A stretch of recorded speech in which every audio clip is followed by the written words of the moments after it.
ଆଉ ଗୋଟିଏ ନୂଆ ଓଲିଉଡ ମୁଭି ଏ ବର୍ଷ ରିଲିଜ୍ ହେବାକୁ ଯାଉଛି।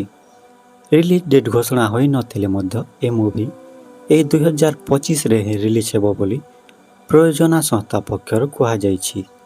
ଏ ମୁଭିରେ Bollywood actor Rohit Roy, Poonam Mishra, Abhishek Panda, Kanika Kaur, Hindi web series କମାଣ୍ଡୋର ଲିଡ୍ ଆକ୍ଟର ପ୍ରେମ ପରିଜାଙ୍କ ଦମଦାର ଆକ୍ଟିଂ ଦେଖିବାକୁ ମିଳିବ ଏ ମୁଭିରେ।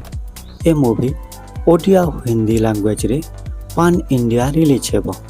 ଏ ମୁଭିର ଟାଇଟଲ ରଖାଯାଇଛି ରାମରାଜ୍ୟ। ରାମରାଜ୍ୟ 2023ରେ ରିଲିଜ୍ ହୋଇଥିବା କଟକ ଶେଷରୁ ଆରମ୍ଭ ମୁଭିର ସିକ୍ୱେଲ୍। ସୁଧାଂଶୁ ମୋହନ ସାହୁ ଏ ମୁଭିର ଡାଇରେକ୍ଟର ଥିବାବେଳେ କୁମାର ପ୍ରୀତମ ସାହୁ ଏ ମୁଭିର ପ୍ରଡ୍ୟୁସର ଅଛନ୍ତି। ଏମିତି ନୂଆ ନୂଆ ମୁଭି ଅପଡେଟ୍ ପାଇବା ପାଇଁ ଆମ ଚ୍ୟାନେଲକୁ ସବସ୍କ୍ରାଇବ୍ କରନ୍ତୁ ଏବଂ ଏ ଭିଡ଼ିଓକୁ ବହୁ ମାତ୍ରାରେ ସେୟାର କରନ୍ତୁ।